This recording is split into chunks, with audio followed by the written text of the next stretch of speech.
Always good. Hello team, welcome to another ATP Geopolitics video with myself, Jonathan MS Pearce. This is the Ukraine War news update, second part thereof for the 18th of December 2023. I remembered only just now that I hadn't got my niece and nephew in the UK, so I've got a couple of nephews in New Zealand, but the UK ones, I hadn't got them presents, and it's the 18th of December. Thank goodness for the internet. It has saved my bacon. Right, okay, let's get to this news video subject matter, which will start off with being aid, military aid predominantly here. 24 self-propelled RAK mortars from Poland have arrived in Ukraine, promising enhanced capabilities. Mounted on armoured platforms, these 120mm mortars offer a range of up to 12 kilometres. That's pretty good for a mortar. Equipped with anti-drone protection, they bring added flexibility to Ukrainian defense. So that's really good news. Great to see those in Ukrainian hands. Here we have talk of Latvian training of Ukrainian soldiers. In 2023, the volume of training of Ukrainian servicemen with the participation of Latvia increased more than fourfold. The press service of the Ministry of Defense of Ukraine reported by the end of the year, 1,500 Ukrainian soldiers will be trained. And that's really good. Everyone plays their part. I think the figures are something like 90,000 soldiers will have been trained by Allied forces since the beginning of the war. This is phenomenal given what the training normally is for, indigenous forces in those countries where it's taking place. I mean, this is an incredible feat. There can be arguments as to how effective the training is. It is being adapted, although some might argue it's been a little late in trying to get the adaptations put in place. Nonetheless, it's certainly better than nothing, and it has it depends. So I think the training and it will be varied depending on where it is and what kind of training it is. So I believe in the UK there's been some general training, but also training of specialists like paratroopers and Marines and whatnot. And I think for those kind of specialist units, it will be better training. But for the general training, it has been good if you are green, if you're like straight off the streets and you've never been in the armed forces before, then that's good, NATO basic training. But when they're pulling seasoned troops off the front line to give them training, and it doesn't take into account enough like minefields and drone usage, and it's not adapted to the war in Ukraine, then there have been lots of complaints about this kind of training. But I think they are now adapting, as I say, to take into account the feedback. However, back to the point, the case in hand here, Latvia, one of the many nations offering training and giving training to Ukrainian troops. This is fantastic. Long may it continue. And of course, what this also means is that over time, Ukraine will, because it's still a long way off having integrated into NATO expectations. It's not, Ukraine are not in NATO, but there's this talk over the last couple of days of like, it won't be just an automatic accession to NATO. They will have to do an awful lot of checking boxes in the same way that the accession to the EU requires an awful lot of work. Well, actually, in NATO, you might think it's somewhat simpler, but actually they need to change an awful lot over to NATO way of doing things, NATO equipment, etc., etc. And so it will take quite a bit of effort, even when it is formally started, that accession. Stuff like this, getting trained by NATO forces over time will accelerate that integration, I'm sure. Here's a remote controlled turret on a drone platform from Ukrainian developers. So another example of evolution of tech over the course of this war. We've seen a number of UGVs, unmanned ground vehicles. These are drones on tracks or wheels that are doing a variety of things. We've seen ones dropping mines. We've seen ones that are just platforms to deliver equipment and ammo and supplies, or indeed to take away bodies. We've seen drones that drag bodies, literally injured body, and it kind of hooks around it in the clothing or something, and then drags that body back to safety. And here we've got a turret mounted on a platform. Interesting stuff. Right, Ukrainian engineers have developed a Cobra attack drone. We heard about the other drone yesterday, Goodness me, what was it called? The Scythe drone, that was it. And that is being vaunted as the replacement to Shahed, or the Ukrainian version of the Shahed. Cheap, cheerful, and packs a punch. And also, really, it's got a really good range aside. It's got a good explosive warhead, and it's got the ability to withstand jamming to a degree, etc., etc. So good stuff. Well, this one is a 3-meter wingspan, length of 2 meters, takeoff weight 40 kilograms, payload of 15 kilograms, distance of more than 300 kilometers, and the speed of 150 kilometers per hour. They are pumping out these different drones, trying out different designs, trying out different materials to use that will withstand, being popping up on radar and withstand X, Y, and Z. Here's another one. So we might see Cobra being used going forward. Now going over to Russia, this has been spotted by someone in Yekaterinburg in the metro there. Quote, military service under contract, accelerated citizenship for foreign nationals, one-off initial payments of 495,000 rubles, free transport from your city to selection points. They are really trying to do this crypto mobilization where they are mobilizing kind of under the radar somewhat. It's not official. They're not there's no national mobilization effort yet in the way that we are expecting after the 17th of March when the presidential elections take place. And one assumes that when Putin gets that 5th term, that he won't be worried about what people think about him and he will just do a mass national mobilization. Well, in the meantime, we need to get people from where we can, like convicts and illegal migrants and legal migrants, and here they are attracting migrants, that at the same time promise an accelerated citizenship. So yeah, I'm sure they'll get some take up for that, and we are seeing on the front lines a mixture of people ending up there. We've seen, and I've reported on Nepali and Cuban fighters being seen on the front line. Anyway, moving on to geopolitical topics. We're going to start off with a quote here from the IMF, International Monetary Fund Managing Director Georgieva, saying, quote, delays in providing additional funding will jeopardize the recovery of Kiev's economy. Ukraine will manage it until early next year, but will have to cut spendings or resort to central bank financing to cover expenses. Okay, so this is just a warning shot about a lack of aid. Now, the EU will adopt a 12th package of sanctions against Russia as early as today, according to the Financial Times, and this will be on the back of Austria leveraging Raiffeisen Bank off the blacklist of war sponsors that Ukraine has produced. It seemed that Austria were the only people being difficult about the sanctions package, and they have got their way, and it looks like sanctions will then go ahead from today, a big 12th package there.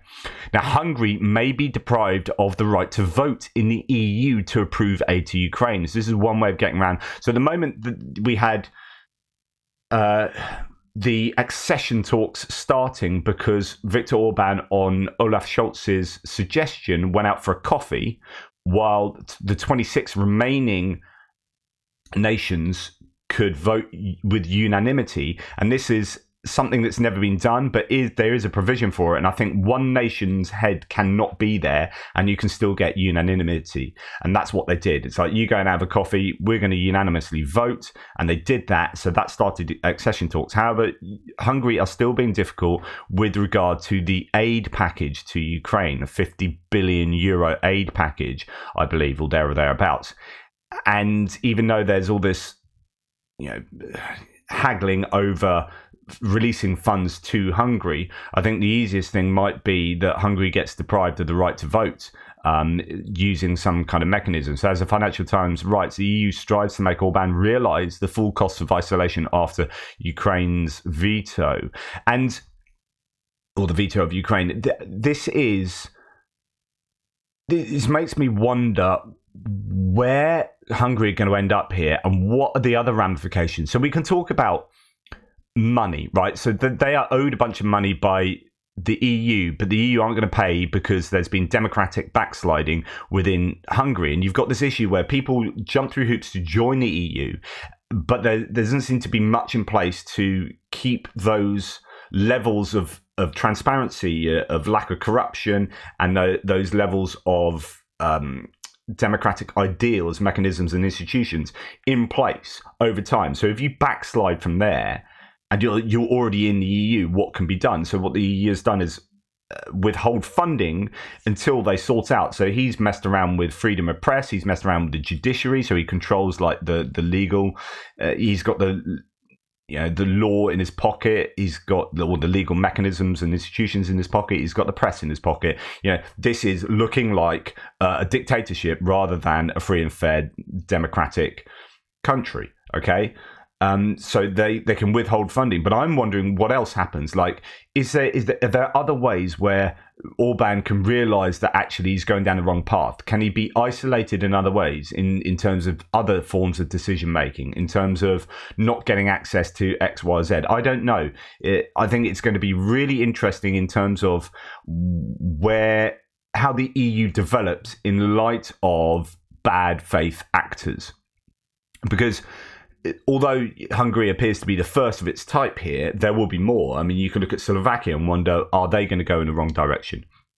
You can look at any nation that might take on a populist leader that wants to, I don't know, appease Putin or another dictator outside of the EU and cause issues within the EU. There must be mechanisms in place, formal mechanisms to be able to deal with that. It is a challenge to the bloc.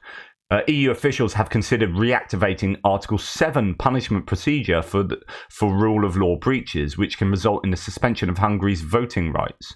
It can be blocked by another member state, but Poland is not seen as a protector anymore. So Poland previously were protecting Hungary with their more anti-EU government under the Justice and Law Party. It might be that Slovakia's Robert Fico becomes the new kind of de facto defender of Hungary if Article 7 is enacted. So interesting. It could be that Orban's position or Hungary's position in the EU becomes untenable. It's a fascinating dynamic developing there. Right. Now, moving to America, Senate negotiators failed yesterday to reach a deal, so they're working beyond their Christmas recess to reach a deal on a framework for border security measures that Republicans have demanded as a condition of passing new funding for Ukraine, further slimming the chances of any vote before Christmas. This is where, and the people on my thread are doing this, so Republicans on my thread are saying this is the Democrats' fault for not reforming the southern border policies and immigration policies as the Republicans have demanded. And the Democrats are saying, no, this is the Republicans' fault for bringing that to the table, and it's nothing to do with Ukraine, okay? And it'd be unsurprising to you that I would side on the Democrats' logic here. And I did a logical analogy because these aren't connected. Like the southern border is not connected to Ukraine. In fact, they've very openly said, Mike Johnson said, it's not about money. So this is about trying to connect policy to something that's not policy connected, right? And it's leverage. It is basically just typical political leveraging. But the analogy I gave is if you see someone getting mugged across there, and I'm there, and Harry's next to me, and I said to Harry, look, I'm not strong enough to go and deal with that mugger myself, but together we can go and sort that person out. We need to go and help. We need to give assistance to that old granny that's being attacked by the mugger. And Harry says to me, I agree, yeah, we should help that mugger, but I'm not going to help that mugger until you give me $500. I'm like, hang on, me giving you $500 has nothing to do with helping that mugger. Yeah, but I really need that $500. It's something that's really important to me, and I want that. And then that we're not helping, that we're arguing about whether I give Harry $500 or not, means that this mugger is able to beat up this woman, and we're not helping. And then Harry is blaming me for not giving him $500, and I'm blaming Harry for bringing something that's nothing to do with a mugger into this. Like, no, I'm not going to do that now. We can talk about that afterwards, but it's really important that we just help this woman at the moment.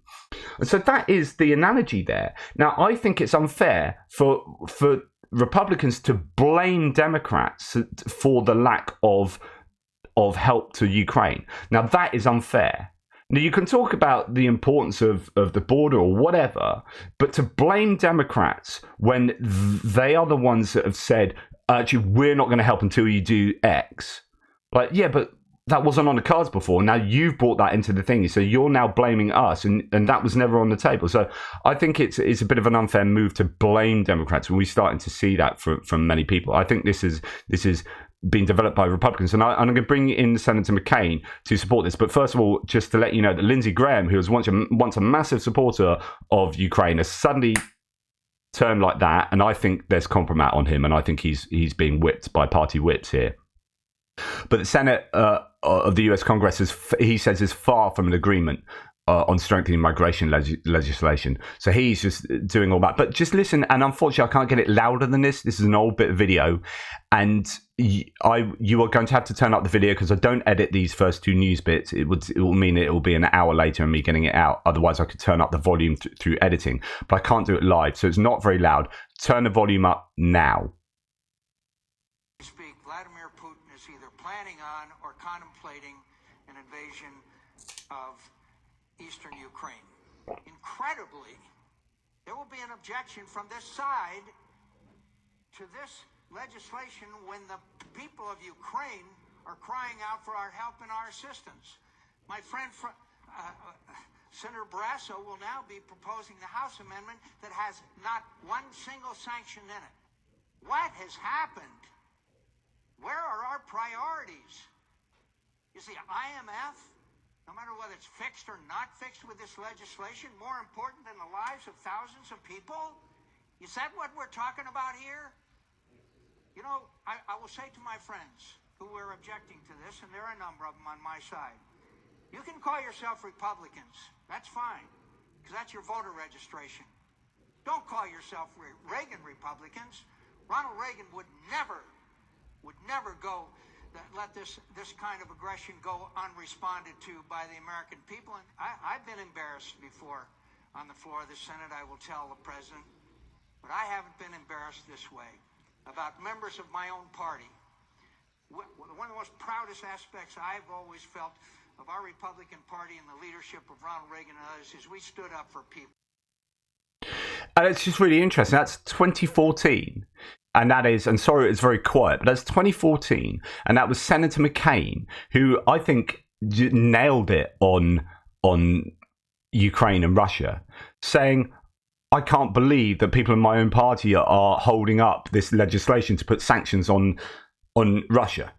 So we can talk about how the US didn't stand up to Russia enough, and Obama gets the blame a lot because he was the president. But actually, when you look at some of the details of it, these are Republican senators who are holding up legislation in exactly the same way. They were trying to leverage X, Y, and Z exactly the same way then as they're doing now. And here, John Jackson says, in March 2014, Republicans went on recess. Whole critical Ukraine legislation was pending. And in the shadow of Russian aggression, Senator McCain scorched the GOP in remarks that are now prescient. This is happening again. There's form for this. It's just really bloody frustrating. Polish farmers, I mean, that's not to say that, just Democrats can still, do a deal on the southern border, but again, to blame the Democrats, I think is pretty harsh. Polish farmers to join blockade on Ukrainian border. Polish Farmers Association United Village will join the blockade of the Polish-Ukrainian border at the Yadin Dorhusk crossing on the 18th. Protest organizer Rafał Mekler, and he's I'd say in the pocket of the Russians, Mekler, by the looks of it. The media is reporting that Latvia may deport more than 1,000 Russians for failing to meet residence requirements. So Latvia, they changed their rules some time ago, and people haven't adapted. So they said, right, if you want to stay in this country, you need to do X, Y, and Z. And then loads of Russians in Latvia have not done X, Y, and Z. And then they're like, well, you know the rules. We announced it. Now you got to go. So Latvia is considering expelling more than 1,000 Russians for failing to comply with the necessary steps to extend their temporary residence permit. Latvian news outlet Delphi reported today, citing comments made on television by Mara Rose, the head of the country's Office of Citizenship and Migration Affairs. Right, Anahu Atom, so the Atomic Energy Agency of Ukraine has signed a contract with Westinghouse to buy a reactor unit for the first unit in the Ukrainian AP1000 at the Khmelnytsky nuclear power plant. Quote, I consider this a landmark event in the development of domestic nuclear energy. It will be the first in history of a non-Soviet by origin power unit, which Enerhoatom will build in Ukraine, says the president of Enerhoatom, Petro Kotin. Really interesting. Another example of Ukraine moving away from Soviet legacy, moving away from the sphere of influence of Russia, so that the servicing for that energy from that nuclear reactor will be, provided by Western allies, as opposed to from the Soviet Union, like we've seen in Hungary and Turkey, where they have nuclear reactors that have been built by the Russians and need to be serviced by the Russians, and that's why you can't sanction the Russian Atomic Energy Agency, because actually they are incredibly integral in the nuclear safety within European borders, or within, say, Turkish borders. So, there's that compromise that has to be made due to atomic safety. Well, this is moving away from that and into the sphere of influence of Western allies. And I think that is to the benefit of Ukraine and indeed the West. Ben Hodges here says there's a real improvement of Romanian Navy's mine countermine capabilities for the Black Sea. What's he talking about here? Well, this is another bloody Sandown class mine hunter. How many did we have in the UK? How many did we build? Anyway, Romanian Navy increases the capability of mine hunter or mine counter-mine forces in the Black Sea. Sandown class mine hunter RRS Subloco-Tenant Ion Gisculescu, or the former Royal Navy HMS Blythe, somewhat easier for me to say, transited the Bosphorus towards. So it's allowed to go through the Bosphorus Straits because it must have a Romanian port as its home port, and Romania is not a warring nation, so this can cross the Bosphorus Straits in light of the Montreux Convention. En route from Rosyth, that's in Scotland, in a dockyard on the Firth of Forth, to Constanta on the Romanian seaboard. So this is really good because, as we heard yesterday, there's this deal that's been done between Turkey, Bulgaria, and Romania to do mine hunting in the Black Sea, basically to do the job of the Ukrainian Navy. Well, it's not actually, because there are mines that are genuinely in the Black Sea that is, an issue for the waters that pertain to those three nations. So it is in their best interest to have their own mine hunters working there. It will also help, of course, Ukrainian efforts too. So we can see here that the former HMS Blythe is now having a new lease of life in the Black Sea, and that there's I don't know how many Sandown class mine hunters are winging their way to the Black Sea, or at least touted to be there at some point in the future, because they are part of the Ukrainian Navy as well. Finally, I'm going to just have a little bit of a whinge about certain mainstream media outlets. Here it's the New York Times. There is, I guess, the rationale is probably the cynical rationale of like clickbait and wanting to get readership through being contrarian or saying something that's, whoa, oh my goodness. So it gets, if you're saying another article that's maybe dissing the Russians, people are like, yeah, well, we know they're bastards or whatever. And so you don't get the readership. But if you say something like this, then you do get the readership. But it's not helpful. But of course, that's not, New York Times are answerable to shareholders or whatever. Anyway, what am I talking about? So the New York Times has turned into a rag, increasingly publishing articles as if written by Putin, says Tim White. Of course, this is his opinion. Once again, I am angry and appalled at this latest example. What they say here is true, but it is designed to give the impression Putin is smarter than the West, or kind of what's the point? So how Putin turned a Western boycott into a bonanza. So it's looking at Carlsberg and how basically Putin's done a good job of almost like stealing economic entities, corporate entities, and using them to turn a pretty penny towards his war efforts, right? But it's just the way that this is reported, and then it's also what's not said. So Tim White here says, defying all rules of journalism, the New York Times gives no context. It does not explain that Putin can only do this once. They don't say how many cannot operate as well because of sanctions, and they don't say how much tax revenue is lost, nor give data on Russia's dwindling reserves. So it's almost saying this is how wonderful this is for Russia, without saying, well, actually the sanctions have been really important, saying Russia need to do this because they're so screwed over here. But if you don't talk about how they're so screwed over here, all you're doing is saying how wonderful Putin is for doing this quite clever kind of stealing of economic entities or whatever it is. I mean, I haven't read the article, but the idea seems to be that the mainstream media outlets are reporting things in such a way that is irresponsible messaging, as according to Tim White, and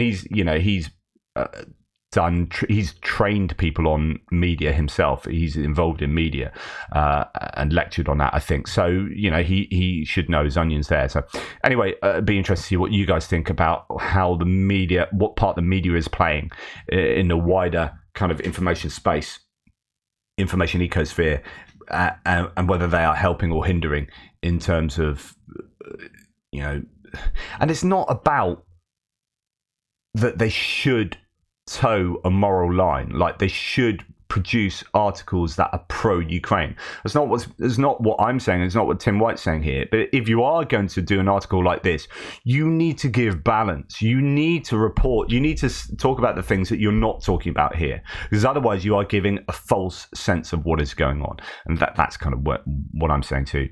Anyway, thanks for watching. Please like, subscribe, and share. Really appreciate all of your support. I'm just going to give a public thanks to quite a long list of names here for the support of the channel, PayPal, Buy Me a Coffee, all these kind of things. Really appreciate the help of Stephen Churchill, John Cobbett, Michael Ward, Mikey from Cambridge, Robert Clare, who else? Alex Grammersdorf. Really appreciate that. Gary Brosnahan, massive thanks to you. Axel Grammersdorf, again, Peter Kluken, F. David Davis, again, thank you. That's really, really generous. And then Mr. Obvious, Benny Pye, Gordon Little, Andreas P. Lurch, incredibly generous, Joe Morris, Martin H.M., Fusion, Kevin, Willie Casti, and a very generous Julian Rossiter. So it's been a long time in coming. I've forgotten to thank people. I always thank people personally, but just a public thanks to those people here as well, because you basically allow me to do what I'm doing. So thanks for that. Anyway, take care, everybody. Speak soon. Toodle pips.